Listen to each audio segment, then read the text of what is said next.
বন্ধুরা সবাই কেমন আছো? আমি আজকে নিয়ে আসলাম খারকুল পাতার ডাঁটাগুলি দিয়ে শুকনো মাছের রেসিপি। আমাদের এখানে খুব বৃষ্টি হচ্ছিল, বাজার থেকে এই সবজিগুলো আনা হয়েছে। কাঁকরোল, পটল, ডাঁটা, মূলো, ঝিঙ্গে, টমেটো। তাই আমি এটি মেলে দিয়েছি, বৃষ্টির জল পড়েছে, নষ্ট হয়ে যাবে। আজকে আর এই সবজিগুলো রান্না করলাম না। খারকুল পাতা ডাঁটাগুলো আমি বেছে কেটে নিয়েছি, হাতা দিয়ে জল দিয়ে ধুয়ে নিলাম, হাতে লাগালাম না।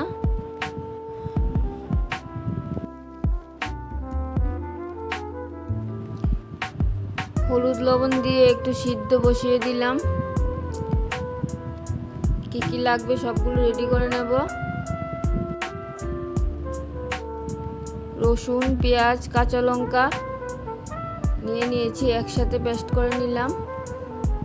মশলা দিতে হয় না, এভাবেই খুব দারুণ লাগে।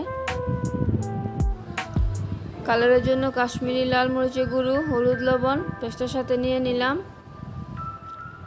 খারকুল পাতা ডাঁটাগুলো সিদ্ধ হয়ে গেছে। আমি একটা বেগুন কেটে নিয়েছি, চিকন চিকন করে বেগুনটা কেটে ধুয়ে নিলাম। সিদ্ধ শুকনো মাছ আঁচ ছাড়িয়ে ধুয়ে নিলাম। কড়াইতে তেল দিয়ে দিয়েছি, তেলটা গরম হয়ে গেলে সিদ্ধ শুকনো মাছগুলি দিয়ে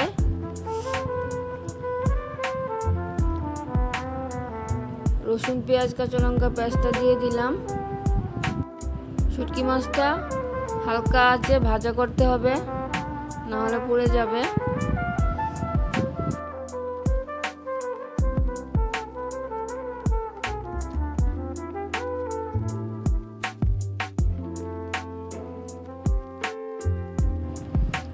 রসুন পেঁয়াজের পেস্টটা ভাজা হয়ে গেলে কাশ্মীরি লাল মরিচের গুঁড়ো, হলুদ, লবণটা দিয়ে দিলাম। একটু ভালো করে ভেজে বেগুনটা দিয়ে দিলাম। বেগুনটা একটু ভাজা হয়ে গেলে মশলা ধোয়া জলটা দিয়ে দিলাম।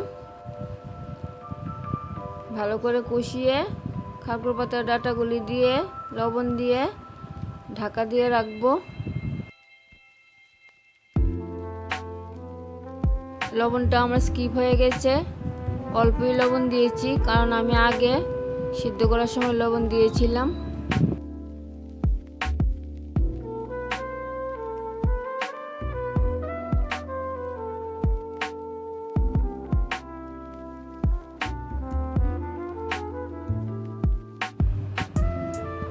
আমি বেগুন দিয়েছি, কারণ বেগুনটা দিলে একটু থকথকে হবে।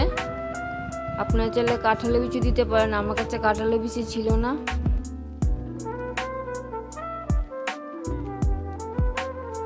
একদম ভালো করে শুকনো শুকনো করে টানাতে হবে, না হলে গলায় ধরতে পারে।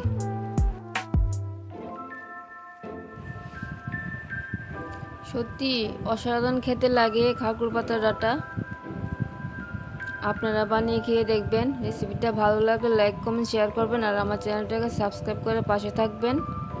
রান্নাটা আমার কমপ্লিট হয়ে গেছে। ভালো থাকবেন, সুস্থ থাকবেন বন্ধুরা।